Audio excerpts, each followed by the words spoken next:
Okay, we're going to do a little bit more Dwarf Fortress here. We're going to see if we can finish a little bit more of that mining, flesh out the rest of these rooms.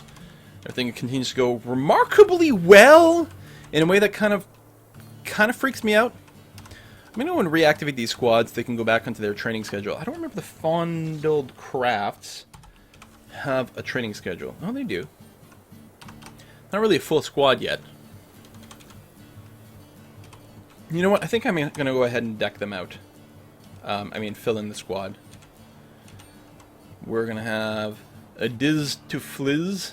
A-D-Y, I don't know. Get added in there. We're going to have Plus Beats. Flo. Slay Song. And Kirk Dick. You guys are going to be added in. Equipment-wise, the Fondle Crafts are mostly kitted out with their melee weapons, except for the new guys. Armor is still hard to come by at this time, unfortunately. But we're hoping that this area here, there we go, we'll make a wee dining room. Not assign it to anyone. Hopefully people, now that there's food and drink down here in a little dining area, hopefully they will have to wander less. Other than to go to sleep, hopefully they'll wander less and stick to work. And it looks like we've got more people here already, which is good. I've also assigned a few more people to the job. That'll probably help. I mean, in a way, what I could do is, disable auto labor and manually assign some people to this job and then give them some bedrooms and have a whole other base down here. But generally speaking, that becomes just a big pain in the butt to manage. And auto labor is at least nice and easy for that. Every now and again it does something wrong, but most of the time it's a good idea. But things are being done now. There's a anvil, but there's something there, right? Clearly. That's weird. It looks like there's something there. A human caravan! The humans have decided to visit us again, you guys!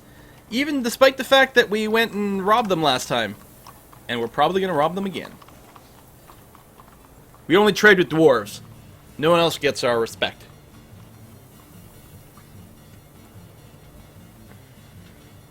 Korag,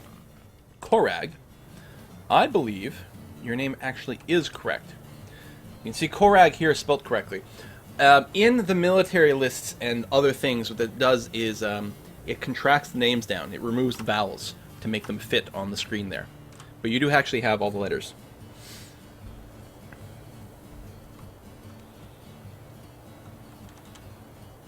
But yeah, in the military screen, it's dropping the O just to make everything fit. Yeah, if I disable auto labor for the metal smelting, the problem is, what I need to do is disable auto labor for specific dwarves, and I don't think that's an option. Can you exclude a dwarf? Because, great, I can tell it to go, 0 metal. But can I tell it, if I assign a dwarf to it, to never remove it?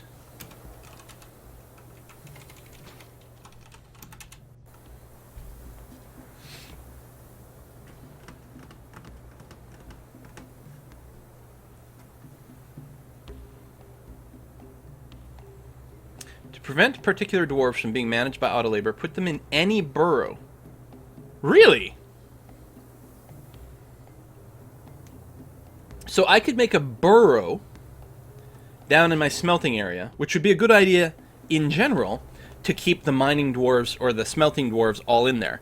Just put a big burrow down there and assign, say, 12 dwarves there. Put 6 of them on smelting and 6 of them on various metal crafting if I pick the right people. Okay, that's very good. Okay.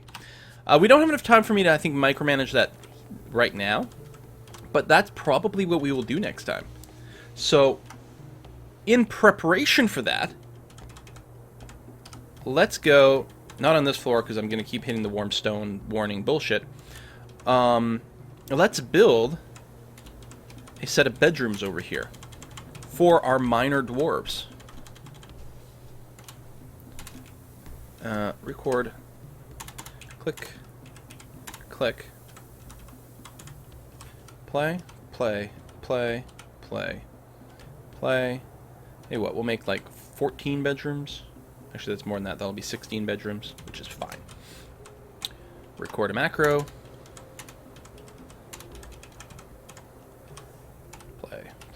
Plar, plar, plar, plar. Huh? There we go. So we'll dig out the rooms, we'll get them all decked out and nice, and these will be assigned to a specific set of dwarves that will be assigned to a warren down here. So they'll access... You can make a multi-floor warren, right? Yeah, because you can paint multiple areas. I mean, I guess if I'm worried, I can go and designate one now, right? Add a new burrow. Click it. Name it. Smelting. He who smelt it, dealt it. And we will go ahead and add that. And then one level above, add that. Plus there.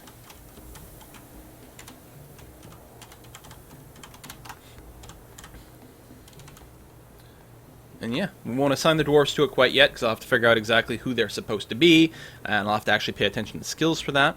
But that, I mean, not that that's going to be that hard, right? Because we're going to go to Dwarf Therapist, and I'm going to look at people who do various things. You got to turn your head. Furnace operators, right? Smelters are furnace operators. So, like, Rabid Wolf would probably get assigned to that. Glass making, gem cutting, metal crafting, blacksmithing, armoring, weaponsmithing. Yep. So there we go. That'll be basically how we determine things. Cool. So we don't have to, like, change the, we don't have to change the auto labor settings at all.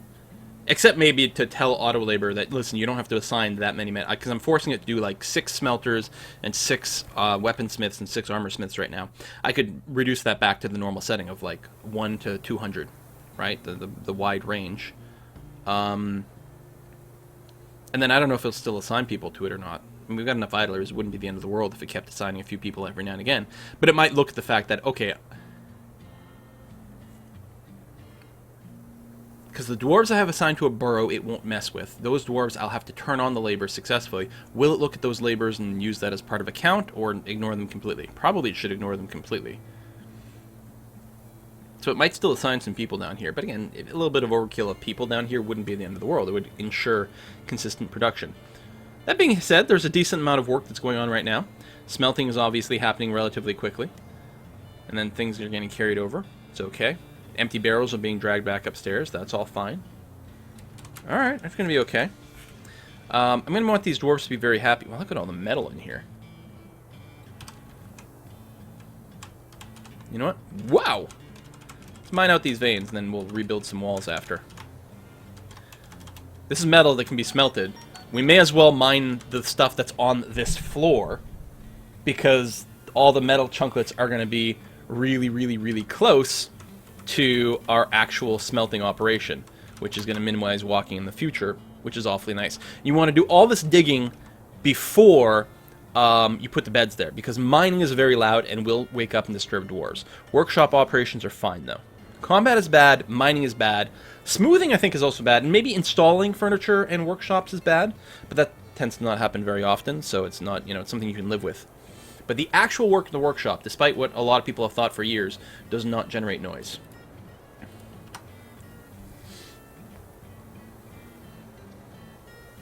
Yeah, I like this tile set. I mean, I like ASCII characters for some things very, very, very much. Part of using this tile set was to make things just a little visually more appealing for the YouTube.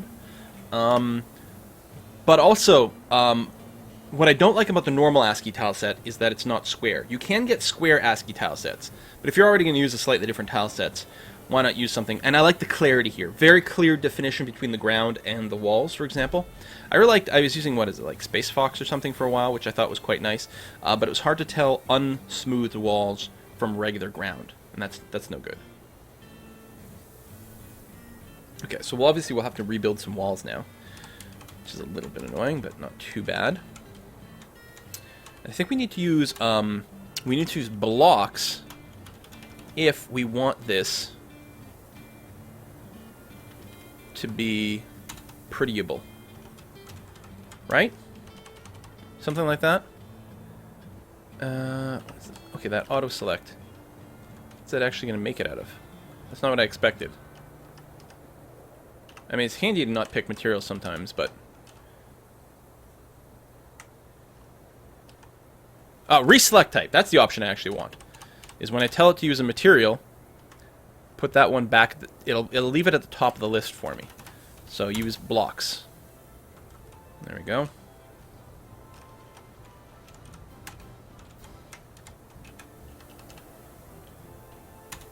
There you go. Puts it at the top, which is nice. Now we're out of those, so I'll have to pick a different type of block. This makes me feel like I'm playing Prison Architect.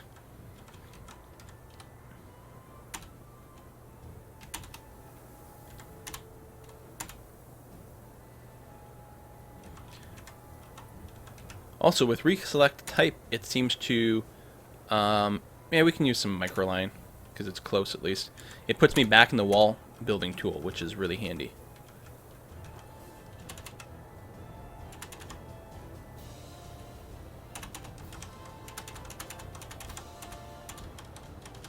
And yes, I know it's microcline.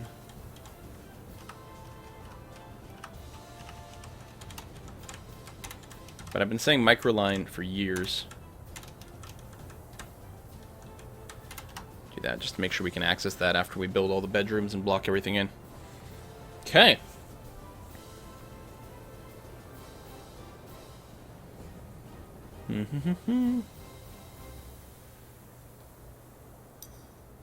But compare this to Cataclysm DDA, where the visual tile sets, at least the one I tried, so poor that despite the fact that I was trying to make videos for YouTube, I was forced to use ASCII after the first video.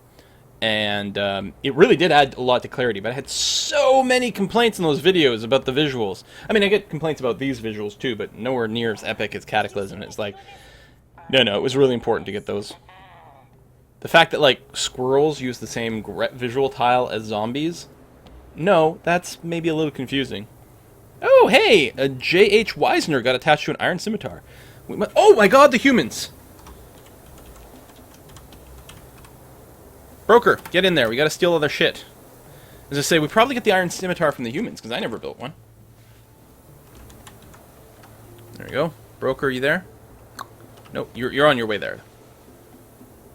You were just planting some seeds. Where's the broker? Is one of these guys? Yeah, there we go. Hello, humans. Trade. I would like to mark everything on your side. Notice how I have nothing on my side. Because I'm not going to offer to trade. I'm just going to seize all your stuff. Boop! Take what you wish. I can't stop you. Thank you. Pleasure doing business with you. Merchants will be leaving soon. For some reason, I can't figure out why. Our idler count should go down to 0 as all the human stuff that is here, we just steal. We got a bunch of wood, which is nice because wood we're short on. We've got a bunch of bins filled with cloth and leather. We got various foods and things like this. Maybe some weapons here and there. Ooh, large iron breastplate. Silver bolts. That'll be good if we get any more were creatures. Quill's ultimate negotiation tactics. That's right, Crown Imperial. That's the way it gets done. I almost forgot about stealing from the humans. Terrible. So that'll probably be a lot more equipment for our military, which is good too. Alright, how are we doing up here? Pretty good. Although, finishing all this construction is going to be somewhat delayed by our stealing activities. What is this? Cryolite? So I don't know what cryolite is. We don't have any kicking around. Cryolite. Cryolite. Unremarkable white stone which can be found within granite. In real life, it was once used as an ore of aluminium and is today used in flux for processing bauxite. But it sounds like it's nothing special for DF, so we'll just ignore it. Ram McTavish with the resub. Thank you very much, Ram. 21 months. Jeebus. Jeezy crazy. That is a long time. Boom, boom, boom, boom, boom. All right. And yeah, no one's coming down to build these walls because they're all busy hauling all the stuff from the humans. Merchants are on their way. Excellent. And you are still set to, like, take stuff from above, right? Excellent. Grabbing food from upstairs, which is exactly what we're looking for. You're eating a little meal over there, and then you're going to go right back to work. Excellent.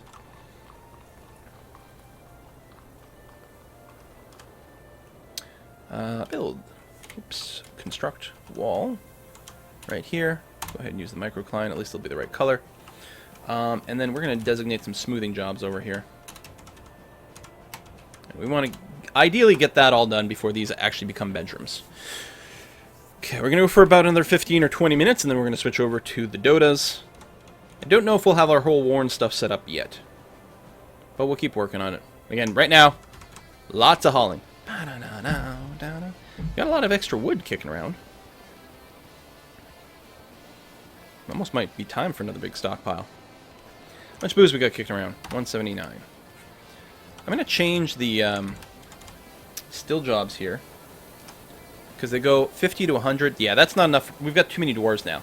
Like, at this point, keep, like, between 500 to 1,000 units of alcohol at any given time. I'll feel much better about that. Because then, when these, like, big hauling jobs come up or other activities just kick in... Why is the stone green? Oh, pile of vomit! Oh, I'm betting some of the dwarves that are coming to haul the stuff out from here have some daylight sickness, so they're getting sick.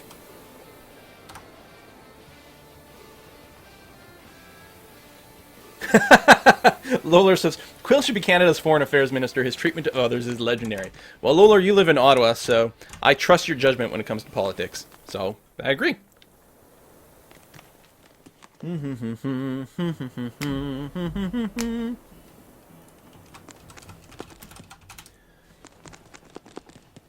It'd be nice if there was a DF hack plugin to manage these damn eggs. Did you see what I did with this? I'm gonna hang on to this. Oh, you became attached to a bronze shield, faint speaker.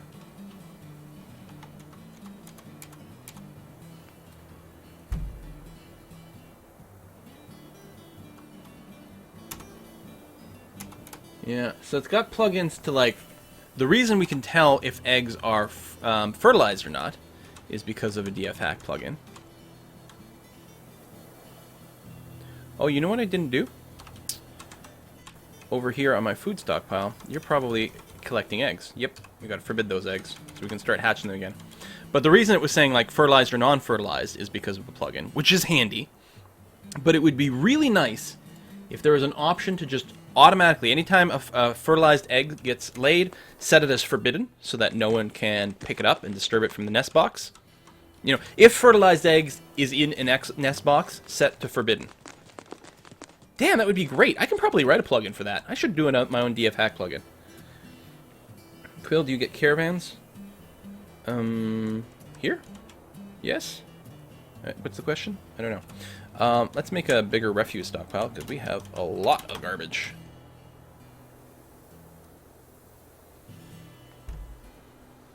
Canada, the only country whose prime minister has a tattoo. I expect he's probably not actually the only one. We may just not know about some of the tattoos. I mean, come on. You know George Bush, Sr., obviously had a tattoo.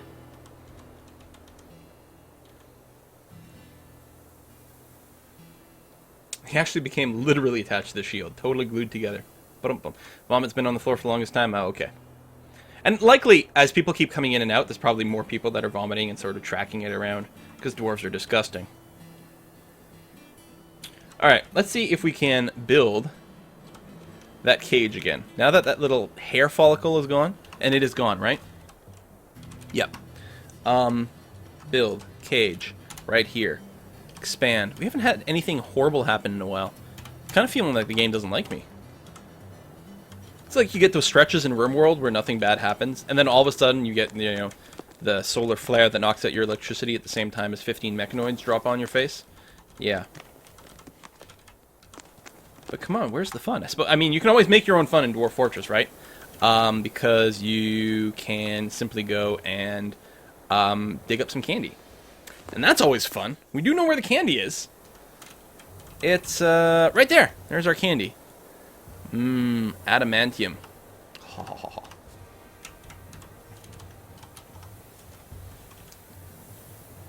One day. Well, the plugins written in C++, it shouldn't be too bad. I think so. I think they're C++. And I think you can compile them into a DLL. I'm actually not sure.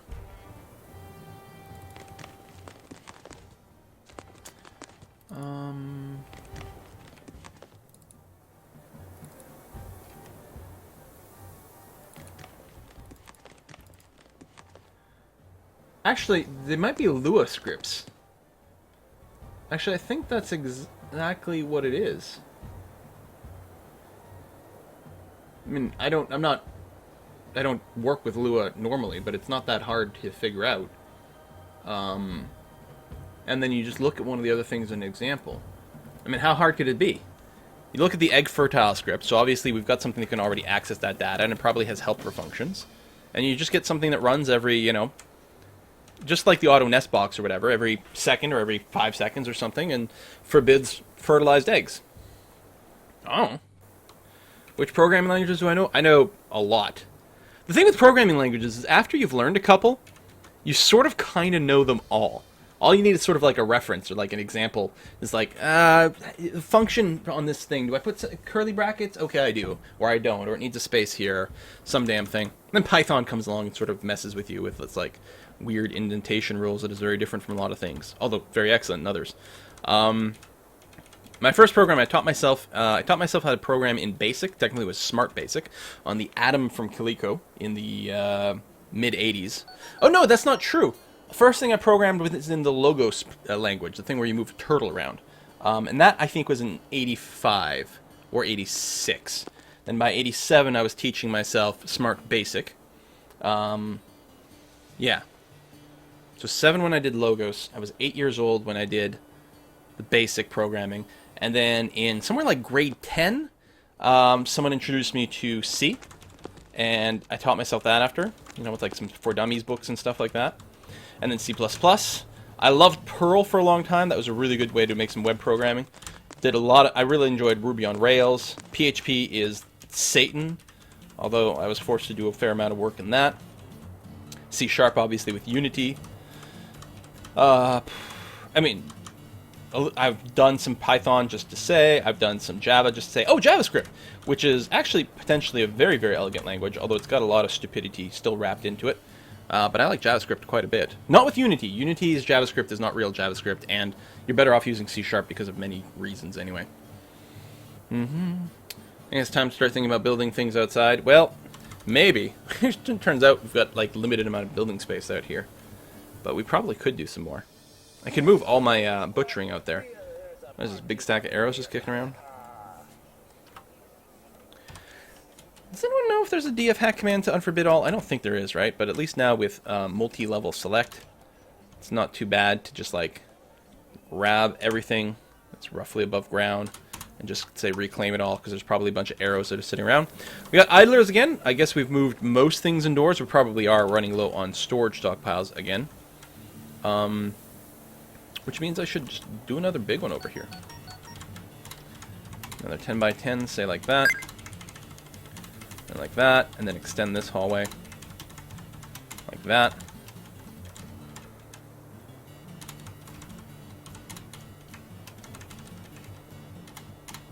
Oops. There we go. And something like that. Dig that out. We'll get some more storage. No,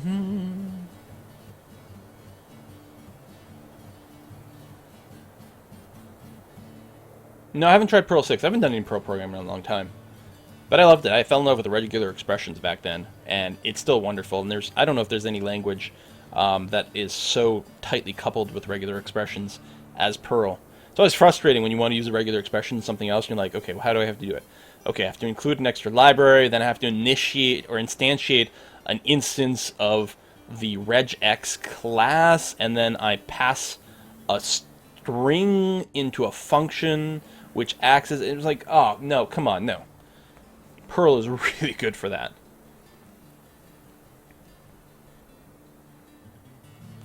Yeah, Nulani knows. Perl regex love. Freaking right.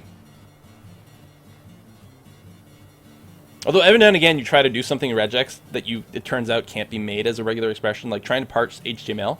HTML is not regular or something. There's like a specific term for it. It doesn't fall under what you can do with a regular expression, which is really frustrating to discover. And email authentication is the worst.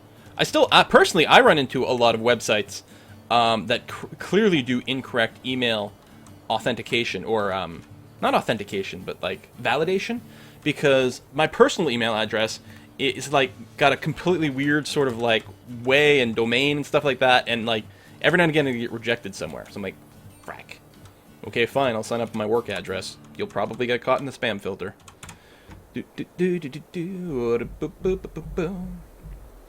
Java's a fine language. I mean, it's got some issues, but every language has it. That's the problem. There's no such thing as a perfect language. Everything's got situations it's really good for and really bad for. I think part of the reason Java gets a bad rap, and honestly, this is also part of the reason why PHP gets a bad rap, even though PHP is a terrible language for a lot of legitimate reasons, but the vast majority of the reason I hate PHP is because so many people use it who aren't really very strong programmers. So you end up often having to maintain utterly shite PHP code that someone else wrote. And Java is very similar. Everyone's learning Java in university, right? So you've got all these like first-year university students writing some stuff in Java, and it's garbage. Well, that's some dramatic music that just kicked in. And that's one of the reasons it got such a bad rap for performance and different things. And it's not that bad. Not that great, but it's not that bad. Copy stock. Just going to grab the stockpile configuration from this one over here and make a new one right over there. So I think we're a bit short on storage. Okay, well, here's how we're going to end our video, you guys. The Hydra, Rorte, Pesal, Kobim, Zizmata has come. A giant dragon-like monster with 7 biting heads. It's a good thing we're using bludgeoning weapons, because I'm worried that if we cut off his heads, we get more. So first of all, I don't think we've got anyone outside of our base. So step 1, we can just flick this switch. And hope that our bridge just closes, and that the Hydra can't climb over our wall. Flick it! Flick it! Flick it! Oh, shit! Did I never wire the bottom bridge?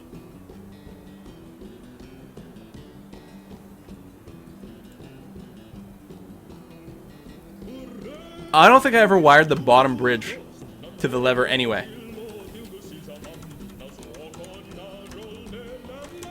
Okay, guys. Looks like we're fighting a Hydra. We've got 3 full squads with varying degrees of equipment. Wires are crying, mostly unequipped. The range squad is fully leathered up. Excellent. And the Fondle Crafts? Yeah, we have no metal armor going around. I should have made another leather squad.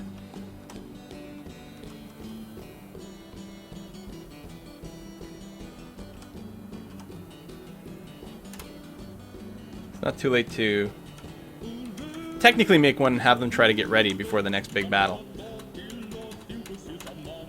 I'm probably putting people in here that have, like, missing arms or some shit. Alright. A, B, C, D. Kill!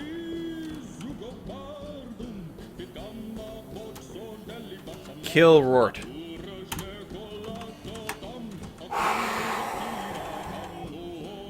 We're gonna die!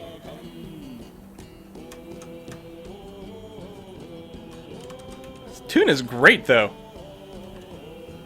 Giant dragon-like monster with 7 biting heads. He is enormous, yet very weak. His scales are red, his eyes are black. As long as he doesn't have any actual ability to breathe noxious fumes or anything, I think we're gonna be okay. It's not a true forgotten beast. Just a Hydra. We do have one person with a scimitar. Try not to cut off any of his heads, buddy. Alright. Boom, boom, boom, boom, boom, boom, boom, boom.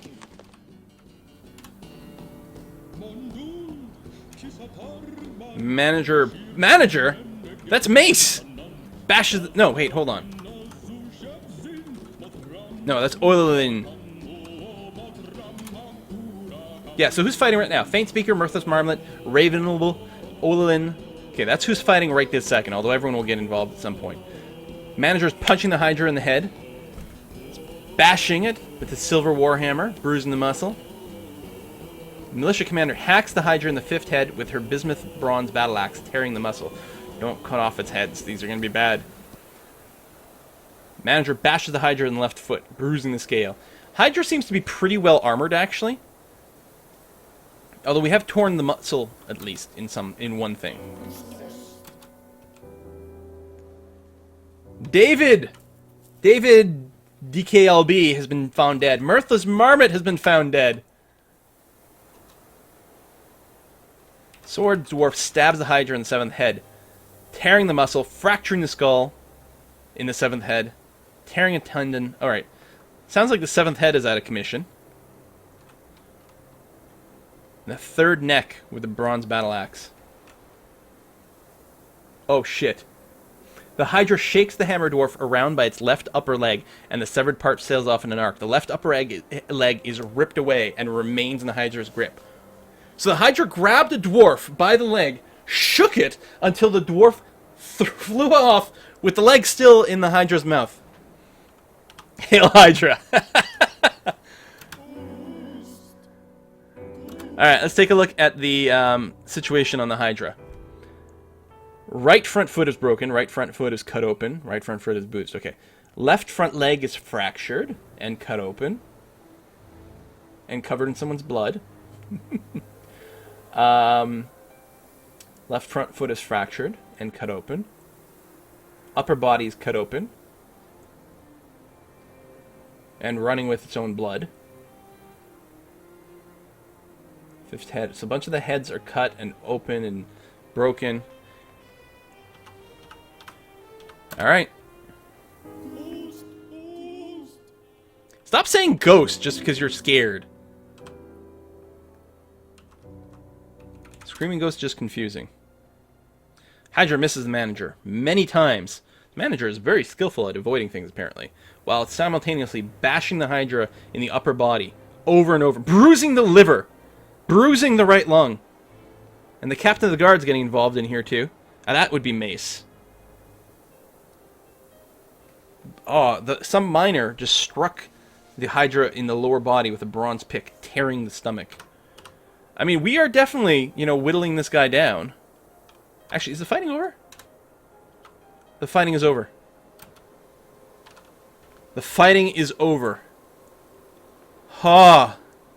The Hydra is dead. But at what cost?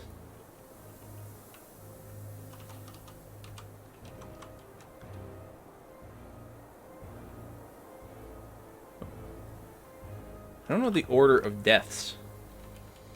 Some of them may have not been found. Slay Song, Why Me, Crimson Bristle, Yetis Tuflus, Mirthless Marmot, David DKLB, currently dead. Now, how many people are going to die after the fact? DB. Reclaim all of our arrows that are still okay.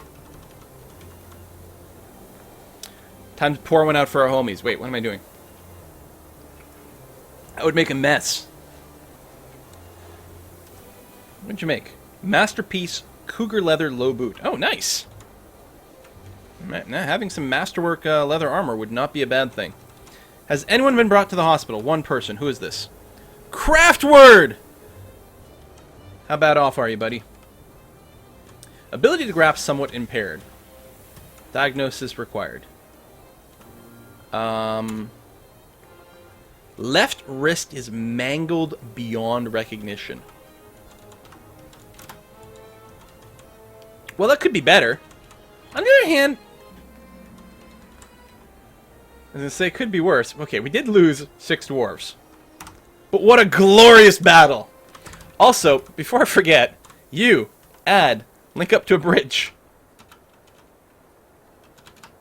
No, you are linked up to that bridge.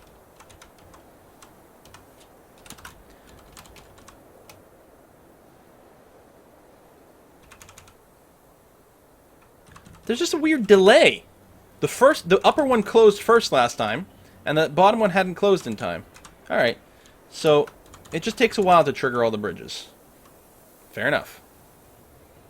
The problem is we're so close to the outside. If something spawns right here, we don't necessarily have time to close the bridge before they actually make it in. Which is perhaps a good sign of, hey, maybe we should keep the doors closed all the time. But no, that doesn't sound like fun.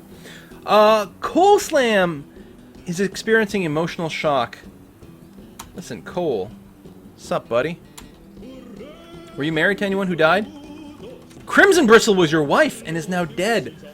Oh, and you've got to raise your only daughter, Vassals, on your own. No, wait, Vassals died a long time ago. From thirst. You've lost your wife and your baby since coming to this fort. I'm so sorry. Fucking hell, you got a big family.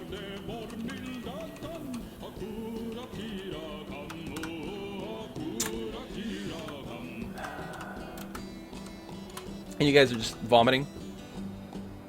Nauseated by the sun? Alright, well, as long as that's all there is, that's okay. Alright. Do you ever get over the sun sickness? Because they're training outside and then they're getting sick. Can they... I mean, you get sun sickness from not going outside for too long. Do you eventually get over it? I don't know.